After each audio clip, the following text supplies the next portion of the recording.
Salut la compagnie, c'est Jules Melon et aujourd'hui dans Impro Ciné Critique, j'ai décidé d'innover un peu en faisant ma toute première vidéo en plein air. Et oui, perdu quelque part dans mon parc, il fait beau, il fait chaud, je me suis dit tiens, tentons cette expérience et on verra bien ce que ça donne. Et je vais vous parler du 8e film d'animation des studios Pixar sorti en 2007, Ratatouille, réalisé par Brad Bird, celui-là même qui avait fait auparavant Les Indestructibles ou encore Le Géant de Fer. Film donc Ratatouille que j'avais vu à peu près à sa sortie, mais pas au cinéma, juste derrière, et que j'avais beaucoup aimé. Et depuis une dizaine d'années, des Pixar, j'en ai vu et revu, j'en ai adoré, donc c'est intéressant au revisionnage de voir un petit peu où il se situe. Mais ça, j'en parlerai peut-être en fin de vidéo. Parlons d'abord du film, qui est l'histoire d'un rat qui s'appelle Rémi, et qui est un petit peu différent des siens. Il est attiré par la cuisine, et il a un très bon odorat, et il rêve un petit peu donc de devenir un chef, notamment en ayant comme héros personnel un certain Gusto, un grand chef parisien qui a eu plusieurs étoiles et tout, et qui est une star de la cuisine. Sauf que voilà, ses congénères n'en ont rien à faire de la cuisine, et finalement ils utilisent Rémi un peu pour détecter les poisons et tout. Et un beau jour, un petit drame se produit, et il est séparé de sa famille, il se retrouve à Paris, la ville de la cuisine française, parce qu'il faut savoir que ce Ratatouille est une vraie déclaration d'amour à la cuisine française et à Paris. Et il arrive bizarrement dans le restaurant de Gusto, où il va être bizarrement là aussi, il va devenir, malgré lui, ou de façon indirecte, le nouveau chef du restaurant chez Gusto. Alors évidemment, c'est plus compliqué que ça, mais j'ai pas envie d'en révéler trop si vous n'avez pas vu le film. Disons qu'il va faire ami-ami avec un jeune commis qui s'appelle Alfredo Linguini, qui a un nom de pâte d'ailleurs, c'est très drôle, et lui donner des conseils, et c'est ce commis qui va cuisiner en suivant ses conseils et devenir un peu la nouvelle star de ce restaurant. Un restaurant mené de main de fer par un certain Skinner, une sorte de chef un petit peu haineux et frustré, qui ne voit pas d'un très bon œil la montée en puissance de ce jeune Linguini, d'autant plus que lui n'est intéressé que par l'héritage de Gusto. Gusto, oui, qui est décédé quelques années auparavant, ravagé et foudroyé par des critiques négatives, dont celle d'un certain Anton Ego, un critique gastronomique totalement impitoyable, et qui aura un rôle important évidemment dans le film. Et on suit donc l'histoire de Rémi, de Linguini, et aussi d'une cuisinière qui travaille dans leur restaurant, qui s'appelle Colette, et qui deviendra une amie très proche de Linguini. Et donc, histoire d'amitié entre un animal et un humain, avec cette thématique du oui, tout le monde peut réaliser ses rêves s'il en a la volonté. Quelque part, c'est ça. Ici, la thématique, c'est tout le monde peut devenir un excellent cuisinier. La preuve, même un rat. Voilà. Mais voilà, un film que j'ai beaucoup aimé à l'époque, que j'aime toujours autant après ce revisionnage, et qui est rythmé et intéressant dans ces thématiques de l'amitié et aussi de cette solidarité improbable entre donc les humains et les animaux. Et pourtant, dans le film, les humains détestent les rats détestent les humains, mais malgré tout ici, ils arrivent à se rapprocher pour atteindre un même but, celui donc de réaliser la meilleure œuvre culinaire possible, et aussi réaliser un rêve. Voilà. Bon, on apprend des trucs autour de Alfredo Linguini, fatalement. Forcément, sans en révéler plus, la relation entre Rémi et Linguini va pas forcément tout le temps être évidente. Quelque part aussi, une sorte de rivalité s'établit entre les deux, malgré tout. Une petite jalousie aussi, parce que Linguini, bon, il reçoit les compliments pour ses nouveaux talents cuisiniers, mais il sait au fond de lui que c'est pas forcément lui le responsable. Donc à un moment, il essaye aussi de prouver qu'il est capable de faire sans ou pas, on ne sait pas, et puis il est en train de tomber amoureux à côté. Tout ceci mélangé à cette opposition horrible qu'offre ce chef, ce cuistot totalement détestable qu'est Skinner, et qui n'est intéressé donc que par l'argent et l'héritage de Gusto, quitte à souiller sa mémoire en transformant plus ou moins son restaurant en truc commercial, machin, etc.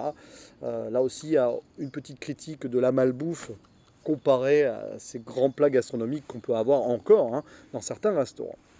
Donc, tout ceci est très intéressant, et l'histoire se suit fort bien, vraiment. C'est à la fois pour les enfants et les adultes, vous allez me dire c'est un Pixar, c'est normal, mais c'est aussi quelque part les bribes de ce qu'on allait avoir plus tard avec des Lao, ou des vice-versa, ou des Coco. Et je trouve que depuis Pixar a encore progressé à ce niveau-là, mais il n'en reste pas moins que ce Ratatouille est un excellent film que je conseille à tout le monde si vous ne l'avez pas encore vu, que ce soit pour vous ou pour vos jeunes enfants. Voilà. Donc les thématiques, hein, je le disais, l'amitié, mais aussi l'acceptation. Parce qu'il faut savoir accepter deux choses dans ce film. Accepter qu'on peut être aidé par plus petit que soi, hein, voilà, mais aussi accepter la critique. Ça, c'est pas évident. Et d'ailleurs, ce film est un petit peu méta. Alors, je ne sais pas si Pixar avait eu des problèmes avec la critique avant, mais peu importe. Pixar, studio de création, donc qui prend des risques, qui gère une sorte d'art, ici, l'art du film d'animation, et qui prend ici à revers les critiques, qui peuvent parfois être acerbes, à travers le personnage donc d'Anton Ego, qui dit clairement critiquer c'est à la fois facile, hein, on risque rien quand on critique, enfin ça c'est l'un des postulats de fin du film, après la morale finale et tout. Critiquer c'est simple, mais ça peut être destructeur et ravageur, et parfois on critique sans savoir tout ce qu'il y a derrière, tout ce qui a été mis en œuvre lors de la création. Et ça peut paraître injuste, et ça peut détruire des carrières. C'est un peu le message ici, puisque Gusto, ce grand restaurateur, s'est vu, on va dire, totalement déprimé par cette critique ravageuse donc d'Anton Ego, et ça l'a poussé à la mort carrément. On ne sait pas trop ce qui s'est passé, mais bon, c'est quand même violent, quoi. Donc je pense qu'ici il y a un message un peu méta de créateur envers les critiques en disant hé les gars, faites gaffe aussi à ce que vous dites, parce que un, vous ne savez pas tout, et deux, prenez du recul, parce que des fois, fracasser une œuvre comme ça, juste pour le plaisir d'être lu ou d'avoir des vues, parce qu'aujourd'hui c'est plus sur YouTube, à l'époque c'était moins le cas, mais aujourd'hui ce serait plus des critiques vidéo qui seraient attaquées, et ben ça peut détruire des carrières et ça peut faire mal, tout simplement, ça peut faire mal à un être humain. Et ça peut oui, ça peut le remettre en cause des fois, si la critique est, on va dire, travaillée et avec du pour et du contre, mais ça peut aussi clairement démobiliser ou voilà, détruire quelqu'un. Donc c'est intéressant. Il y a aussi cette hymne à l'art indépendant, parce que là, aux jeunes créateurs, à la prise de risque. Voilà, ça aussi, c'est une autre thématique du film. La prise de risque est mise en avant.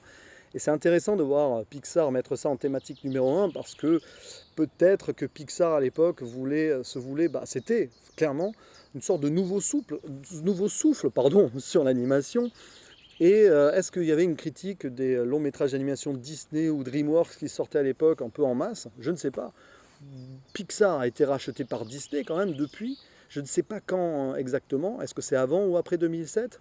À vérifier. Voilà, j'ai pas de notes sous les yeux, donc je ne sais pas.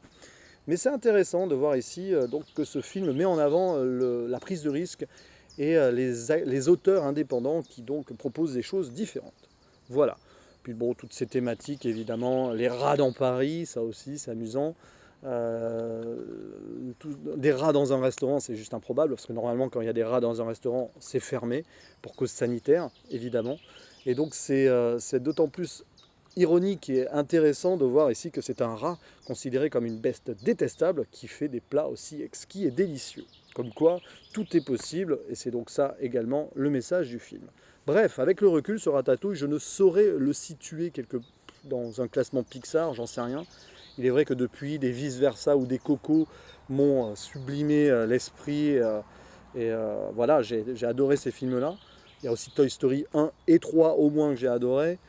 Sans oublier Cars, mais bon, après, c'est un peu compliqué de faire ici, sans recul préalable, un classement potentiel. Ce qui est sûr, c'est que Ratatouille reste un Pixar majeur et une des œuvres d'animation importantes du XXIe siècle. Cela va sans dire. Bref, voilà, je pense que je vais arrêter là. Si ce n'est que dire que je l'ai revu en VO, là, pour le coup, mais je me souviens de la VF à l'époque, où il y avait Jean-Pierre Mariel dedans, notamment.